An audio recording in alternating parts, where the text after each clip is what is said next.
Halo sahabat YJK, kita bertemu lagi dalam streaming dari YJK pada hari ini dan kita hadir kembali. Kali ini kita akan bicara soal atau mengangkat seri pergumulan ya. Nah, untuk hari ini saya akan menghadirkan topik yang menarik untuk sahabat YJK untuk simak ya, yaitu bagaimana sih pergumulan anak-anak Tuhan yang ada di luar negeri, khususnya anak-anak Tuhan dari Indonesia yang tinggal di luar negeri ya. Dan bersama saya pada hari ini ada Ibu Bella Ayu Pertiwi. Beliau adalah National Director dari Yayasan Jangkar Kehidupan Lutheran Our Ministry Indonesia, dan juga beliau adalah seorang ibu ya, yang juga dulu pernah tinggal di luar negeri, dan beliau saat ini juga masih memiliki anak yang masih bersekolah di luar negeri ya Bu ya? Iya Pak. Oke. Apa kabar Bu Bella? Baik Pak. Baik ya Bu ya? Terima kasih Pak. Oke, Bu Bella, menarik nih Bu kalau bicara soal tinggal di luar negeri. Iya Pak. Tentunya kalau tinggal di luar negeri, kebiasaan-kebiasaan orang luar dengan orang Indonesia juga berbeda ya, dari pola pikirnya, dari budayanya. Kalau pengamatan Bu Bella Ibu tinggal di Amerika berapa lama ya kalau boleh? Saya 12 tahun Pak. 12 tahun. 12 tahun. Cukup lama ya? Iya. Dari tahun 99 sampai 2009. Oh, 2009? Iya. Kalau nggak salah Dari tahun 98 sampai 2009. Iya. Oke, cukup lama ya. Iya. Baik, dan sejauh ini pengamatan Ibu Bella kalau bicara soal itu kan tadi saya bilang soal pasti beda budaya juga mempengaruhi pola pikir. Nah, kalau selama tinggal di sana, perbedaan yang paling menarik atau paling kita cermati dari orang-orang Amerika Iya, asli ya, Iya. itu apa sih dengan orang Indonesia? Biasanya multicultural shock ya, multicultural shock, di mana perbedaan budaya yang sangat variatif dan berbeda-beda membuat orang-orang itu kehilangan personal personal dignity atau personal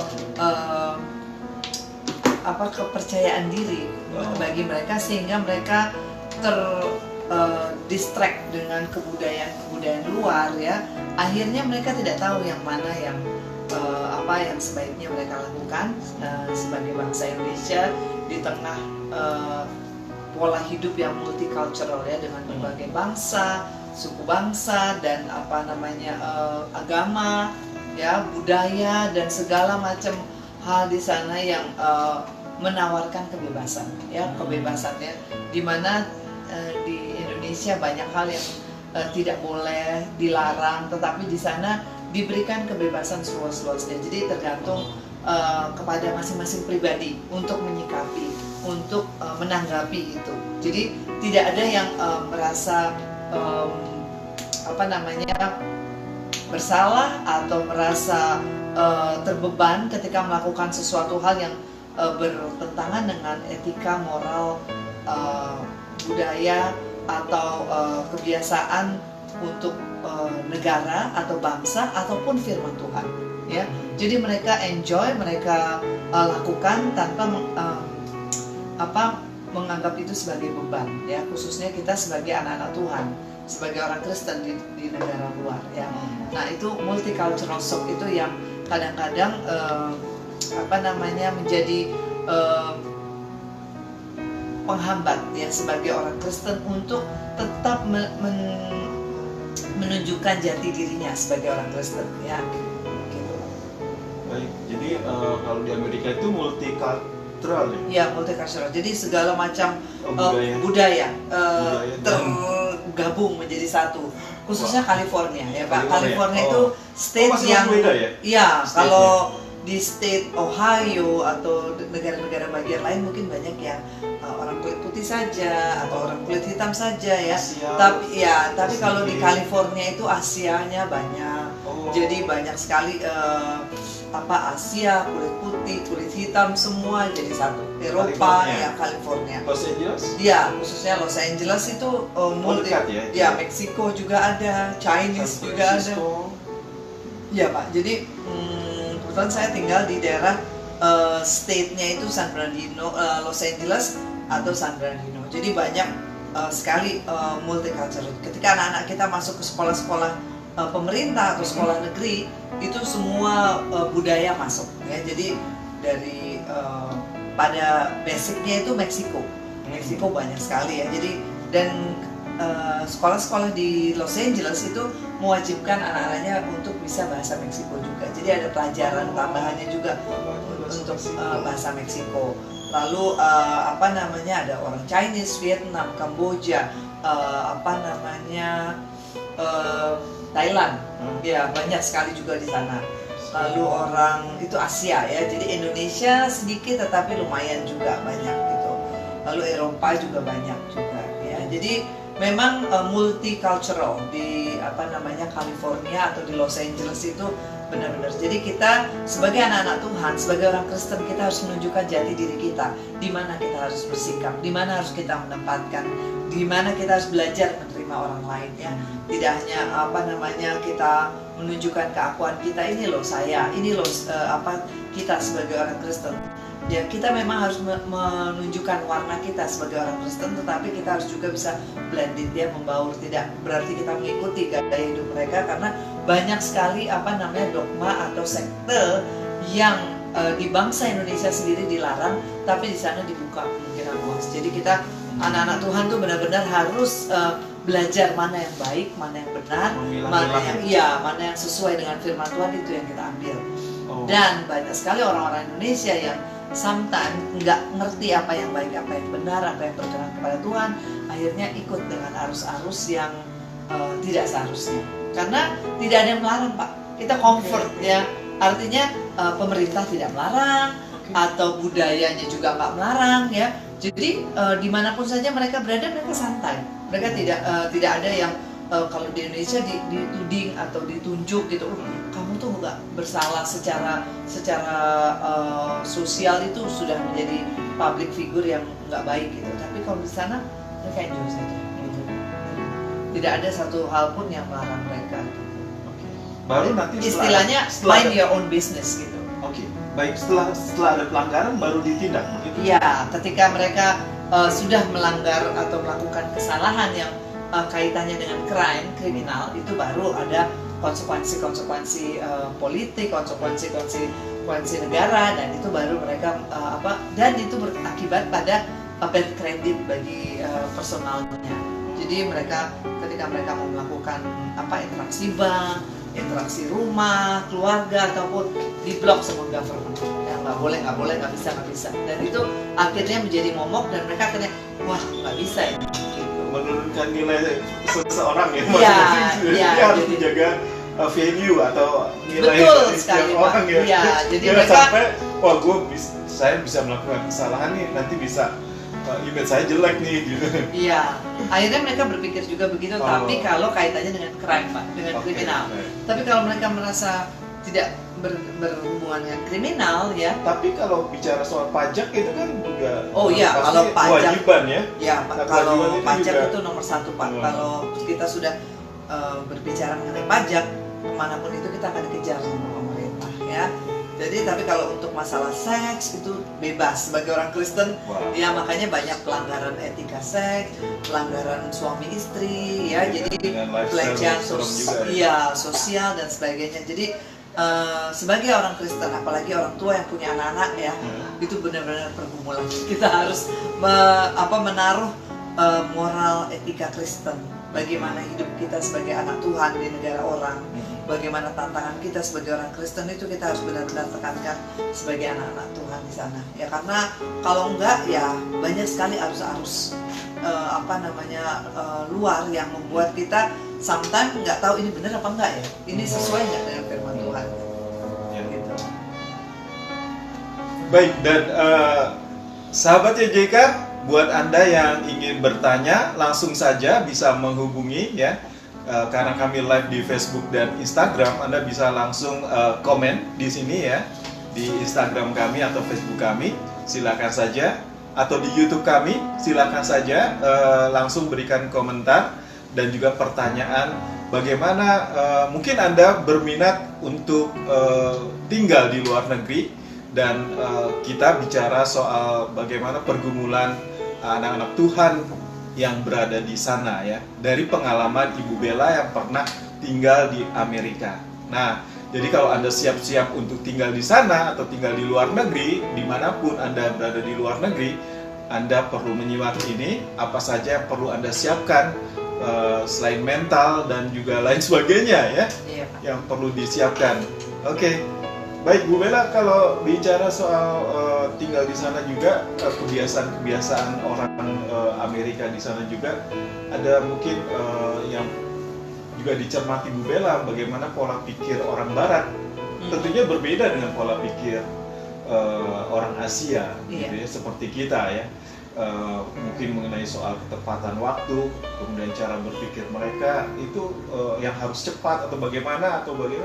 Iya. Ada hal yang menarik yang bisa Iya, Pak. dibagikan. Saya melihat kalau mereka hidupnya praktis, simple, Praktis. ya simple, dan mereka selalu to the point dan punctual pada waktu, ya. Oke. Jadi kalau kita Indonesia budaya karet ya, Tepat kalau waktu, ya gitu ya. di sana whatever the time mereka sudah set up, sudah tentukan, semua harus masuk. Dan ketika kita tidak masuk dalam area time yang mereka set up, kita ada konsekuensinya, gitu loh. Begitu juga anak sekolah, misalnya 5 menit terlambat atau 10 menit atau 15 menit, itu udah ada konsekuensinya. Yang kedua, mereka juga simple ya, melakukan hal itu tidak bertele-tele, apa yang menjadi tujuannya mereka lakukan. Jadi tidak ada birokrasi yang panjang. Oke. Ya, jadi kalau memang kita harus melakukan A, kita layak melakukan itu, dan kita maksudnya untuk tujuan itu kita bisa melakukannya dengan efektif dan dengan singkat gitu, tanpa membuang-buang waktu, tanpa birokrasi yang panjang ya. Jadi simple gitu ya. Terus to the point gitu. Apa yang menjadi tujuannya itu mereka lakukan. Jadi saya lihat budaya mereka itu praktis, simple, on time ya. Mereka melakukannya dengan respect ya, karena mereka tidak pernah pekerjaan itu apapun, sekecil apapun itu pekerjaan, mereka lakukan dengan respect ya. Meskipun mereka menjadi server di restoran, pelayan restoran, atau bahkan yang paling belakang pun ya, misalnya mencuci piring, atau mereka bekerja di pembawa boards, signboard di depan sekolah anak-anak ya. Kalau di SD gitu ada yang suka bawa tidak boleh berjalan gitu ya. Kalau ya di Indonesia itu pekerjaan apa itu ya, kayaknya nggak ada harganya gitu ya. Tapi kalau di luar negeri, bahkan sampai peraturannya di peraturan DMV, Driver Motor Vehicle itu record itu harus patuh sama petugas yang membawa itu. Kalau kita tidak patuh, kita dapat konsekuensi berapa ratus dolar, $500 fine. Kalau mereka bilang tidak boleh berjalan, tunggu sebentar, mereka punya sign begitu, kita patuh. Itu di bawah siapa Bu? Di bawah pemerintah, iya, di bawah pemerintah. Dia ditugaskan memang khusus bawa khusus layanan ini ada masyarakat pekerjaannya, gitu dan ya? dia pekerjaannya itu cuma pagi Pak, Oh. dan siang. Kalau anak-anak mau masuk sekolah atau mereka pulang sekolah, ya kita respect gitu. Oh. Ya. Lalu ketika ada bus sekolah, ya bus sekolah itu ada kebuka gitu, tek dia punya tulisan bus stop, ada tulisan bus stop. Tapi kita misalnya terlambat nih, alah bus sekolah aja kita lewatin, kita kena denda $500. Jadi kalau udah tulisan bus stop, ya kita respect, kita diem, tunggu sampai dia nutup kembali, tulisan bus stopnya itu tutup, baru kita boleh jalan. Jadi hal-hal remeh sekalipun di sana dihargain gitu. Kalau di Indonesia mungkin hal-hal remeh, ya udahlah remeh gitu ya, nggak ada uangnya, atau nggak ada harkatnya, atau tidak ada potensi istilahnya uangnya ya, pulusnya ya. Tapi kalau di sana, whatever itu mereka respect dan itu ada harganya juga yang dibayar sama pemerintah gitu. Mereka perhatikan berapa hour mereka berdiri di pinggir jalan membawa signboard itu, terus mereka kasih benefit kesehatan, asuransi, semuanya itu dipikirkan pemerintah. Walaupun pekerjaannya cuma pagi, sore, ketika anak-anak pulang udah gitu aja berapa jam gitu. Ya. Oke, tapi yang menarik tadi adalah pola pikir sebagian besar orang-orang Barat adalah simple, terus tepat waktu. Tepat waktu ya, efektif, jadi to the point, simple, iya, respect dengan apa yang mereka kerjakan. Jadi ketika mendapat pekerjaan apapun kita harus respect, kita kerjakan dengan tulus dan punctual. Jadi ketika kita punya pekerjaan ya, kadang pekerjaan kita apalah cuma clerk di pegawai di kantor kita. Enggak, mereka justru apapun itu pekerjaan mereka pandang itu menjadi harkat yang mulia, harkat yang tinggi, dan pemerintah mendukung itu. Jadi teman-teman dan sahabat YJK, kalau Anda niat untuk bekerja di luar negeri, jadi Anda harus juga mengamati nih kebiasaan atau habit dari orang-orang di sana ya, terutama yang memang benar-benar orang sana begitu ya. Kalau tadi Ibu Bella jelaskan di sana tuh kebanyakan orangnya simple, tepat waktu. Jadi kalau Anda di sini suka ngaret, mulai memperbaiki diri nih ya, jangan sampai ngaret gitu ya. Dan juga menjadi orang yang simple dan orang-orang yang tadi Bu Bella jelaskan ya. Baik, kasih komentar atau pertanyaan silakan saja di Instagram dan Facebook serta di YouTube kami, silakan di sosial media kami. Pertanyaan-pertanyaan yang bisa Anda berikan kepada kami dan kami akan berusaha untuk menjawabnya ya. Dan Bu Bella, mengenai kebebasan beragama di sana sendiri bagaimana Bu? Oh, sangat dijunjung tinggi Pak ya. Bahkan kalau di sana tuh ada gereja Satanic Church juga, ada gedungnya juga Pak. Jadi memang pemerintah membuka seluruh denominasi agama ya yang mereka anggap tapi agama, tidak jadi pro kontra. Tidak ada pro kontra, semuanya gitu ya. Dan bahkan ketika orang memberitakan firman di pinggir jalan, teriak-teriak, bertobatlah, hari ini kerajaan Tuhan sudah dekat gitu kan. Mereka punya lagu-lagu gitu ya. Lalu orang berhenti ketika kamu melihat bahwasanya Yohanes 3 ayat 16 gitu ya. Ketika kamu percaya bahwa Tuhan menyelamatkan kamu, hong klakson mobil kamu. Jadi itu jalanan ribut ketika orang melihat, percaya sama Tuhan. Wah, tuh di jalan tuh udah ribut ya. Jadi memang agama itu dihormati, dihargai ya, dijunjung tinggi. Bahkan kalau bangsa Indonesia menganggap itu nggak benar ya, kayak Mormon di Utah itu luar biasa besar, dan paduan suaranya itu adalah paduan suara yang terbaik ya. Mormon itu paduan suara terbaik di dunia gitu. Jadi choirnya itu bagus sekali ya, Mormon itu. Jadi ada bangsa Indonesia mungkin menganggap ini nggak bagus ya, tapi di luar negeri semua dianggap baik ya. Bahkan ada kontroversial mengenai lesbian atau gay, pemerintahnya juga respect. Iya, dan di gereja-gereja pun mereka datang hadir gitu loh. Dan bagi kita orang Indonesia, gimana ini gitu ya, bangsa Indonesia, tapi memang itu kenyataan yang dihadapi ya di Amerika itu. Makanya kita harus membekali anak-anak kita, keluarga kita untuk kembali ke firman Tuhan, kembali takut akan Tuhan. Firman Tuhan itu yang mana yang sebaiknya kita pegang, karena kalau melihat segala macam multicultural yang begitu membingungkan, kita akan menyerah. Aduh Tuhan, saya takut dengan segala macam hal ini ya. Ya Pak, silakan. Baik, terus mengenai kehidupan umat Kristiani umat Kristiani asal Indonesia sendiri ya di sana, mereka rutin beribadah dan tidak di sana, punya masalah. Mereka kerja itu kadang-kadang double, triple ya. Mereka bekerja 2 tempat, 3 tempat. Kadang mereka tidak punya waktu untuk beribadah hari Minggu karena schedule mereka ada shift ya. Jadi Senin sampai Jumat atau Jumat sampai Selasa, jadi minggunya nggak bisa ibadah ya. Jadi sangat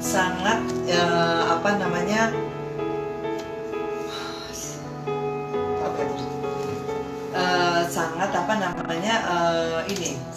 namanya beragam gitu schedule kegiatannya. Jadi bangsa Indonesia yang bekerja di sana mereka kadang-kadang nggak bisa hari Minggu bekerja, tapi ketika mereka beribadah mereka sangat senang beribadah karena mereka itu berkumpul dengan sesama Indonesia. Jadi itu satu hal yang luar biasa, orang Indonesia di sana senang. Karena apa? Ketika Senin sampai Sabtu mereka membuka mulut saja susah. Kadang-kadang mau bicara yang lancar dengan karena pegawai di rumah sakit atau di mana mereka bekerja itu semua orang bule dan kadang-kadang berbicaranya cepat dan mereka pola pikirnya cepat gitu ya. Kadang-kadang kalau kita udah mau bicara A gitu mereka udah underestimate ya, artinya dulu tahu apa sih, nggak bisa cepet ngomongnya gini, ini orang negara lain gitu ya. Jadi akhirnya mungkin mereka pasif, nggak bisa ngobrol banyak ya. Nah tetapi ketika mereka ke gereja mereka bertemu sama komunitas orang Indonesia, luar biasa senangnya ya. Karena setiap gereja di akhir ibadah mereka menyiapkan makanan Indonesia. Jadi mereka ada lontong sayur, ada saksang kalau gereja HKBP, ada apa. Nah itu biasanya potluck. Potluck itu disiapkan masing-masing keluarga ya. Jadi mereka bawa gitu. Nah itu mereka sukacita sekali karena setiap hari bertemu dengan orang bule, dengan orang negara-negara lain. Tapi begitu hari Minggu ketemu orang Kristen dan bahasa Indonesia pula dan berbicara bahasa Indonesia, luar biasa mereka senang. Nah mulailah mereka gosip, bicara, ya ngobrol, membuat persahabatan gitu. Ya.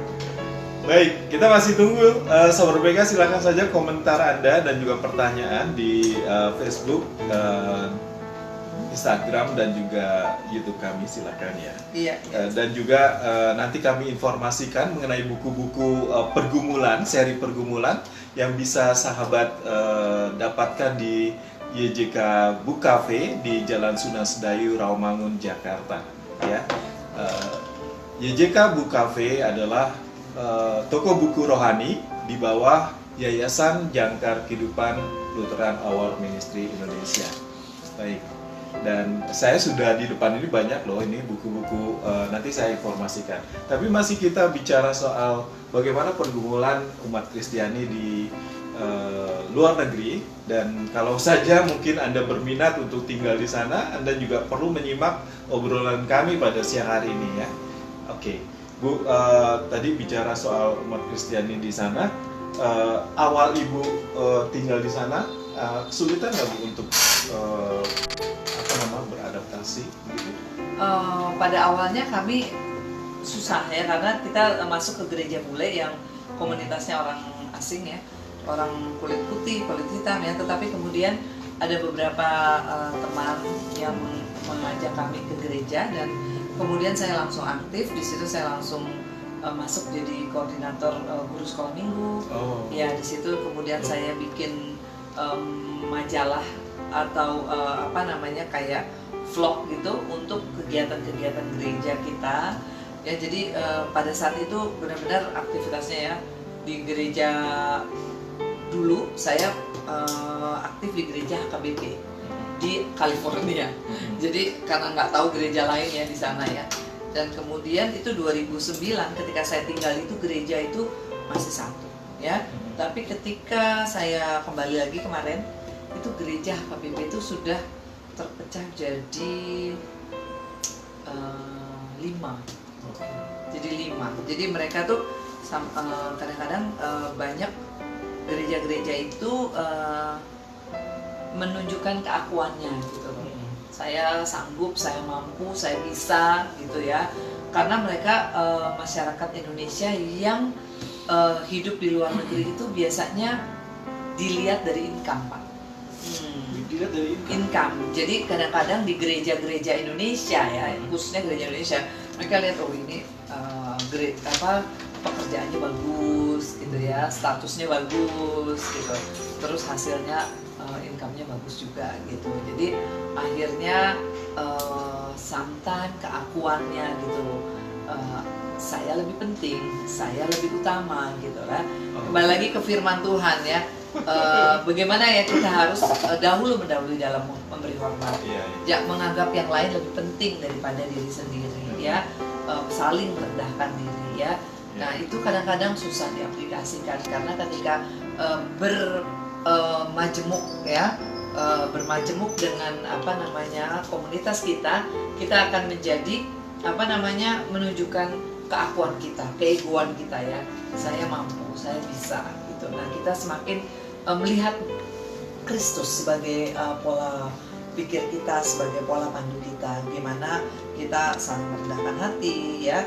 Jadi ketika kemarin saya baru saja kembali dari California Pak ya, jadi saya melihat beberapa gereja-gereja termasuk gereja Indonesia ya, tidak hanya ada gereja Bethel, ada gereja Pantai Costa, ada gereja KBP, GPIB, Baptis ya, tapi komunitasnya orang Indonesia.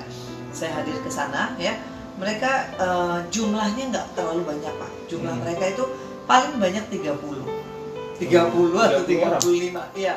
Tetapi gitu, kalau ketika ada yang nggak setuju, nggak suka, mereka keluar bentuk gereja lagi, bentuk gereja lagi. Jadi apa ya, komunitasnya itu kecil, tidak kuat gitu loh. Nah pada saat dulu zaman saya masih tinggal di sana itu komunitasnya masih kuat. Jadi mereka masih saling apa namanya paslira, saling ini apa tolong menolong ya, memang sama sekarang. Cuma lebih banyak ketika mereka sudah mengalami asam garam, mereka akan lihat wah saya lebih utama, saya lebih penting gitu. Ya, jadi akhirnya terpecahlah gereja-gereja. Ya, banyak gereja-gereja menjadi denominasi yang kecil dan banyak di mana-mana gitu. Walaupun jumlahnya cuma sedikit, hanya 35 gitu. Iya. Iya, Pak. Baik, kita masih tunggu untuk pertanyaan dan juga apa namanya pertanyaan ya sesuai dengan topik kita pada hari ini mengenai pergumulan dan bagaimana kita masih mencermati pergumulan umat Kristiani Indonesia yang ada di luar negeri dari pengalaman Ibu Bella Ayu Pertiwi pada hari ini ya. Bu Bella, kalau apa namanya pada saat yang paling krusial itu tadi adalah selain lifestyle ya, gaya hidup yang juga perlu apa namanya kita aware bahwa kita harus menjaga keluarga kita dari gaya hidup yang tidak baik gitu ya. Iya benar Bang. Itu apalagi Bu yang paling di apa ya, yang paling krusial juga dihadapi oleh keluarga Kristiani di sana? Iya.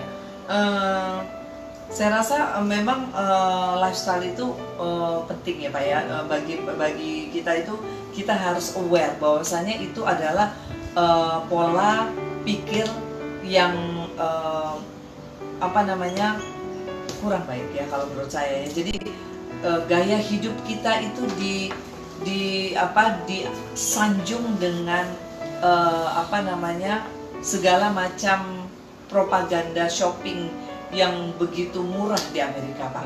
Jadi akhirnya lifestyle-nya itu apa namanya materialisme, membuang-buang uang dengan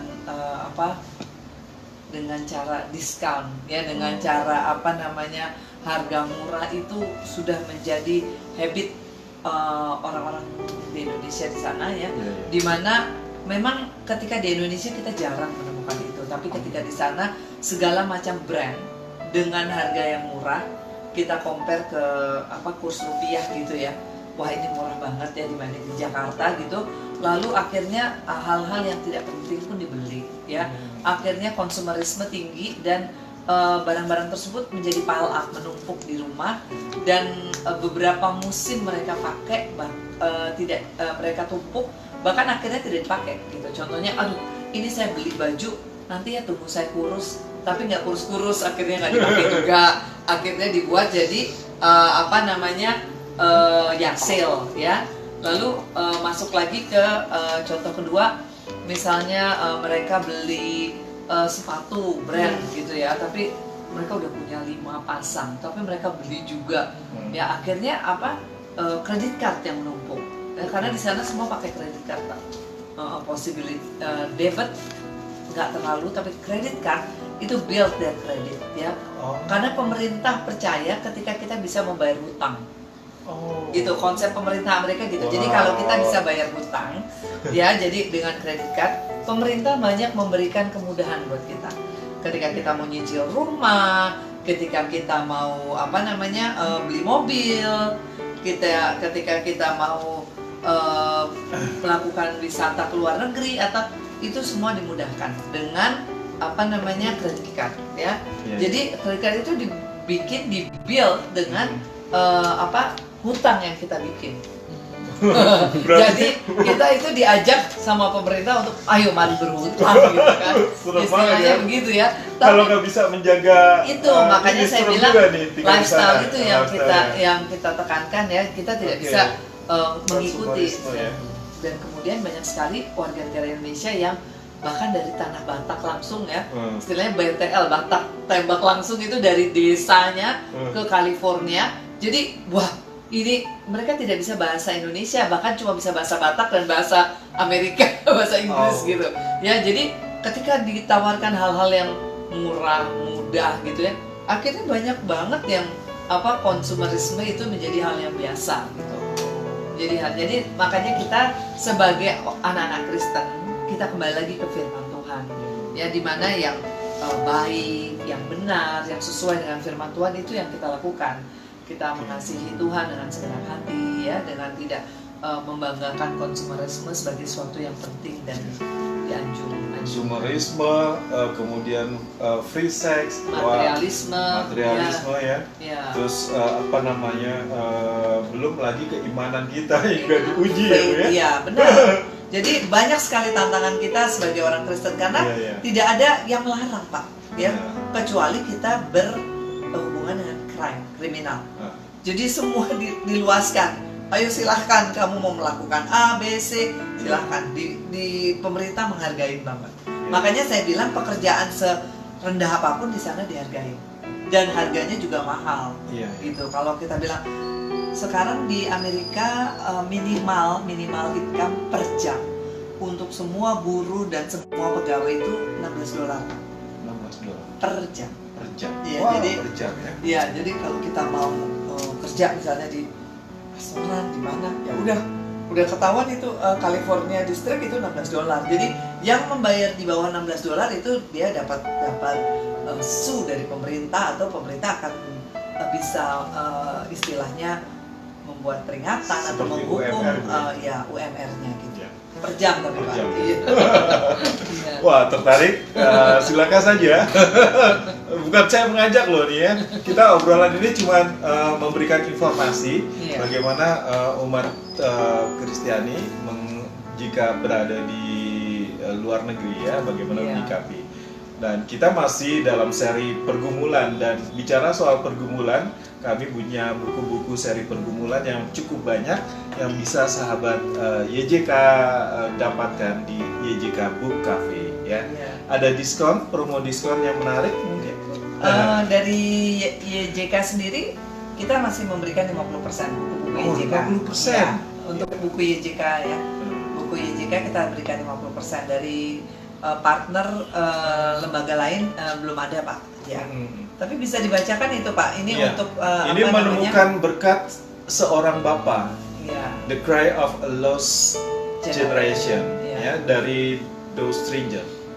Ya, betul, Ya, Pak. ini bagaimana memenuhi kebutuhan generasi ini, peranan orang tua, peranan gereja juga, bagaimana hati seorang bapa. Oh, ini bagus nih. Iya, Dibaca, untuk ya. dibaca kalau kita hidup di luar negeri ya. Ini juga bagus nih Pak, positive parenting ya. Ya. Jadi panduan untuk orang tua yang mempunyai anak di luar negeri. Iya, jadi bagaimana anak harus bersikap, bagaimana takut akan Tuhan ya. Ini karya siapa? Ini karena Rebecca Inns Oh, Rebecca Inns ya. Jadi ini untuk orang tua sangat baik ya Pak. Terus kemudian sahabat YJK ada lagi bertumbuh dalam anugerah Allah. Bertumbuh dalam anugerah Allah. Ya. Ini satu buku inspirasi dari Yohanes Bambang Mulyono, terbitan dari BPK ya. Sahabat YJK bisa dapatkan ini di YJK Book Cafe ya. Dan kemudian dan ada juga masih seri pergumulan pada hari ini saya hadirkan. Aku terlahir untuk jadi pemenang, ya, dari Winardo Saragi, ya. Ini menggali potensi yang terpendam dan mengembangkan menjadi maksimal. Oh, ini ya. keren nih, bagus banget. Ya. Dan harganya 72.000. 72.000 ya. Ini masih diskon ya, Bu? Iya. Harga yang tertera di sini ya. Oke. Dan Lalu ini ada masih juga nih kebahagiaan sejati ya, meraih kehidupan yang memuaskan ya. Jadi tantangan kehidupan itu bukan hanya di luar negeri tapi di Indonesia juga ada. Ya. Iya. Dan toko buku kita ada di Tokopedia juga, Pak. Oh ya, untuk informasi, YJK Book Cafe juga bisa Anda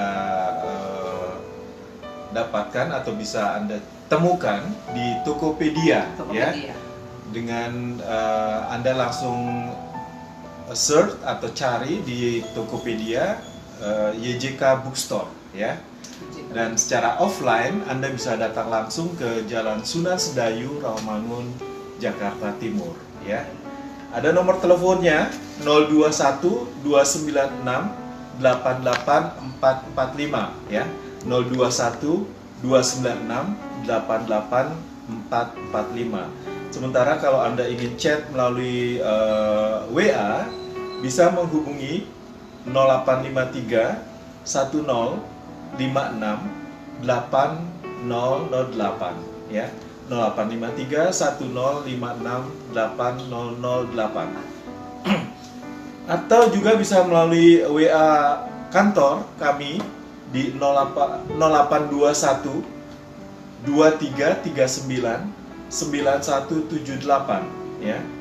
0821 2339 9178 atau langsung hubungi WhatsApp Bookstore kami, ya, di 0813 333 21636, ya. WhatsApp YJK Bookstore atau Book Cafe di 0813 33 32 1636, ya. Ada pertanyaan, Pak? Baik. Dan kita masih hadirkan lagi buku yang ada. Oh, ini juga belum nih. Berjalan di atas badai. Berjalan di atas badai, menjadi pribadi bermental pemenang di tengah masa sukar. Iya, betul. Yohanes Ratu Eda. Eda, ya. Ini karya dari pengarang Indonesia, ya, atau penulis Indonesia, ya, bisa Anda dapatkan di YJK Book Cafe. Selain itu ada dari karya Rick Johnson, bagaimana menjadi seorang ayah yang baik, ya. Better than